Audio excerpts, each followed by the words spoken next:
Hello, viewers of my channel. In this video I want to tell you and show you what the relative strength index indicator looks like and functions. This material is informative in nature and is not a call to action. So, we will consider the main parameters and characteristics of the relative strength index indicator, or as it is called RSI. We will consider the main parameters and methods of operation because there are several types of them. If, after watching the video, you have a question, write it, we read it in the comments and answer it. Don't hesitate to contact us. Enjoy your viewing. Definition: the relative strength index RSI is a well-versed momentum-based oscillator which is used to measure the speed, velocity, as well as the change magnitude of directional price movements. Essentially, RSI, when graphed, provides a visual means to monitor both the current, as well as historical, strength and weakness of a particular market.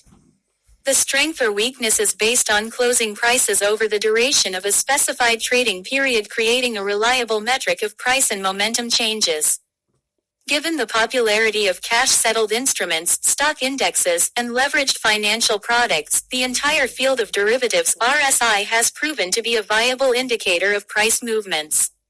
The basics. As previously mentioned, RSI is a momentum-based oscillator. What this means is that as an oscillator, this indicator operates within a band or a set range of numbers or parameters. Specifically, RSI operates between a scale of 0 and 100. The closer RSI is to 0, the weaker the momentum is for price movements. The opposite is also true. An RSI closer to 100 indicates a period of stronger momentum. 14 days is likely the most popular period, however traders have been known to use a wide variety of numbers of days. What to look for: overbought, oversold. Wilder believed that when prices rose very rapidly and therefore momentum was high enough, that the underlying financial instrument commodity would have to eventually be considered overbought and a selling opportunity was possibly at hand. Likewise, when prices dropped rapidly and therefore momentum was low enough, the financial instrument would at some point be considered oversold, presenting a possible buying opportunity. There are set number ranges within RSI that Wilder consider useful and noteworthy in this regard. According to Wilder, any number above 70 should be considered overbought and any number below 30 should be considered oversold. An RSI between 30 and 70 was to be considered neutral and an RSI around 50 signified no trend. Some traders believe that Wilder's overbought, oversold ranges are too wide and choose to alter those ranges. For example, someone might consider any number above 80 as overbought and anything below 20 as oversold. This is entirely at the trader's discretion.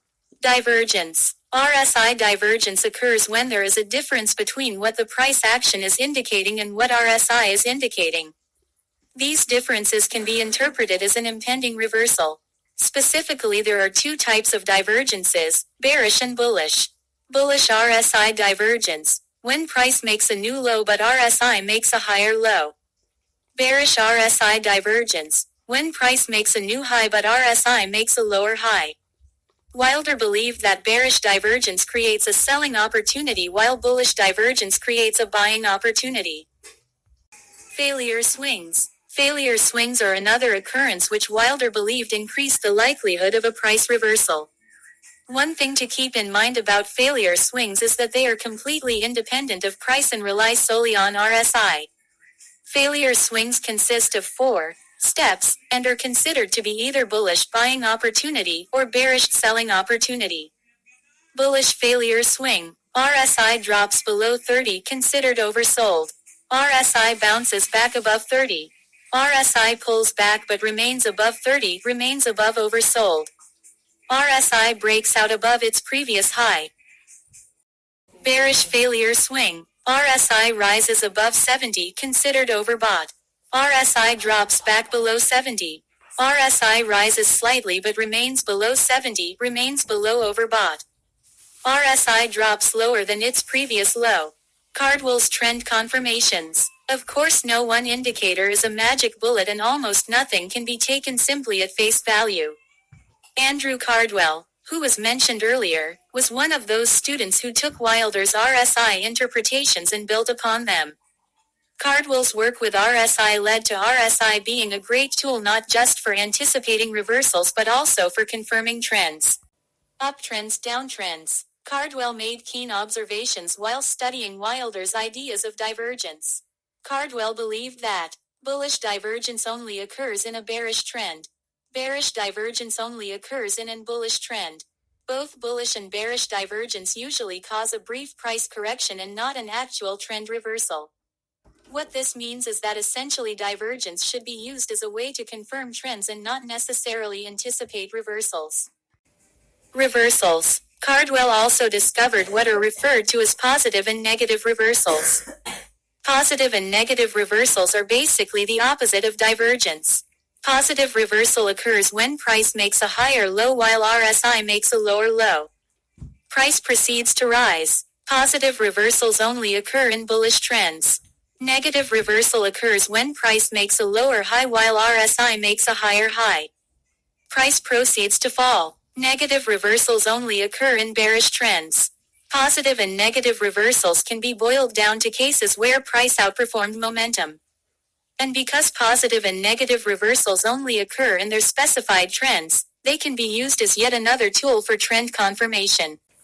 For more than 4 decades, the Relative Strength Index (RSI) has been an extremely valuable tool for almost any serious technical analyst. Wilder's work with momentum laid the groundwork for future chartists and analysts to dive in deeper to further explore the implications of his RSI modeling and its correlation with underlying price movements. As such, RSI is simply one of the best tools or indicators in a trader's arsenal of market metrics to develop most any trading methodology. Only the novice will take one look at RSI and assume which direction the market will be heading next based off of one number. Wilder believed that a bullish divergence was a sign that the market would soon be on the rise, while Cardwell believed that such a divergence was merely a slight price correction on the continued road of a downward trend. As with any indicator, a trader should take the time to research and experiment with the indicator before relying on it as a sole source of information for any trading decision. When used in its perspective, RSI has proven to be a core indicator and reliable metric of price, velocity and depth of market. RSI length. The time period to be used in calculating the RSI. 14 days is the default. Source. Determines what data from each bar will be used in calculations. Close is the default. MA type. Determines the type of moving average that is applied to the RSI calculation. Selecting Bollinger Bands adds 2 additional plots that envelop the MA. MA length. Determines the time period to be used in calculating the MA specified in MA type. RSI. Can toggle the visibility of the RSI as well as the visibility of a price line showing the actual current price of the RSI. Can also select the RSI's color, line thickness and line style. RSI-based MA. Can toggle the visibility of the RSI-based MA as well as the visibility of a price line showing the actual current MA value. Can also select its color, line thickness and line style. Upper Bollinger Band. Only applicable when Bollinger Bands are selected as the MA type in the Inputs section, otherwise the bands will not appear even if this is selected. Can toggle the visibility of the upper Bollinger Band well as the visibility of a price line showing its value. Can also select its color, line thickness and line style. RSI Upper Band. Can toggle the visibility of the upper band as well as sets the boundary. On the scale of 1 to 100, for the upper band, 70 is the default. The color, line thickness and line style can also be determined. RSI Middle Band. Can toggle the visibility of the middle band as well as sets the boundary. On the scale of 1 to 100, for the middle band, 50 is the default. The color, line thickness and line style can also be determined. RSI Lower Band. Can toggle the visibility of the lower band as well as sets the boundary. On the scale of 1 to 100, for the lower band, 30 is the default. The color, line thickness and line style can also be determined. RSI Background Fill. Toggles the visibility of a background color within the RSI's boundaries. Can also change the color itself as well as the opacity. Bollinger Band's Background Fill. Only applicable when Bollinger Bands are selected as the MA type in the input section, otherwise the background fill will not appear even if this is selected. Toggles the visibility of a background color within the Bollinger Band's boundaries. Can also change the color itself as well as the opacity. Precision sets the number of decimal places to be left on the indicator's value before rounding up. The higher this number, the more decimal points will be on the indicator's value. Calculation. RSI equals 100 to 100, 1 plus RS. RS equals average gain of n days up, average loss of n days down. For a practical example, the built-in Pine script function RSI could be replicated in long form as follows. Change equals change close. Gain equals change greater than equals 0. Change 0.0. Loss equals change less than 0. Minus 1 change 0.0. Average gain equals RMA gain 14. AVG loss equals RMA loss 14. RS equals average gain AVG loss. RSI equals 100, 100, 1 plus RS. RSI, above, is exactly equal to RSI close, 14.